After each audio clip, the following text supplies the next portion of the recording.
Assalamualaikum warahmatullahi wabarakatuh. Di kesempatan hari ini saya akan berbagi cerita yang mana cerita kisah ini telah ia ceritakan kepada saya. Kisah ini dialami kakak ipar saya, yang mana ia telah menempatkan kontrakan baru di daerah Depok Tapos, tepatnya berada di Banjaran Pucung. Menurut kakak ipar saya, kontrakan yang ditempatkan terlihat biasa saja, seperti layaknya kontrakan umumnya.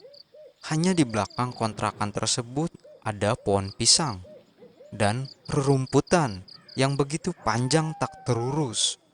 Di hari pertama, tepatnya di pagi hari, kakak ipar saya dan suaminya membereskan perabotan di kontrakan tersebut, menyapu dapur dan ruang tamu karena terlihat berdebu. Namun, sesekali ia menoleh ke samping kaca di dapur. Terlihat seram karena pohon pisang dan rumput terlihat sunyi dan sepi. Singkat cerita, pada malam hari sekitar jam 10 malam terdengar suara burung hantu yang begitu jelas terdengar di ruang tidur kakak ipar dan suaminya. Namun ia hiraukan, tapi bunyi burung hantu itu semakin dekat ke arah kontrakan yang ditempatkannya. Tepatnya di dapur, di kontrakan ada seperti suara perempuan menangis.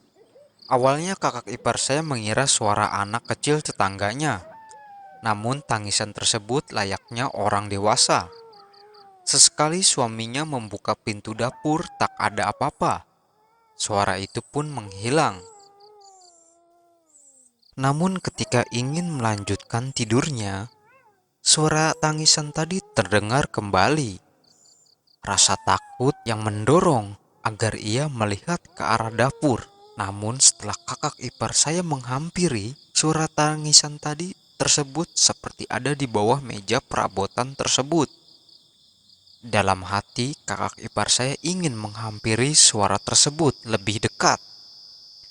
Namun karena takut, ia membangunkan suaminya agar ia hampiri suara tangisan itu bersama-sama.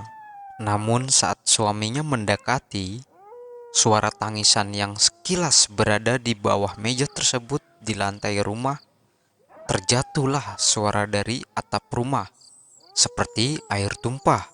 Namun itu bukan air, tapi seperti darah berwarna merah. Karena melihat kejadian ini yang begitu aneh, kakak ipar saya dan suaminya memutuskan untuk melanjutkan tidur hingga pagi datang. Setelah pagi hari, kakak ipar saya menceritakan kejadian ini ke tetangganya. Dan karena tetangganya orang lama di daerah situ, ia tahu, kata tetangganya, bahwa kontrakan yang ia tempatkan itu ada sumur tua di dapur.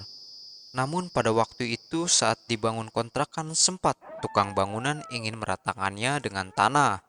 Tapi saat itu tidak diizinkan oleh pemilik kontrakan itu tersebut dengan alasan bahwa sumur itu masih aktif walaupun sudah tua. Mendengar cerita dari tetangganya, kakak ipar saya akhirnya memutuskan pindah karena menurutnya suara tangisan tadi seperti ada di sumur tua tersebut.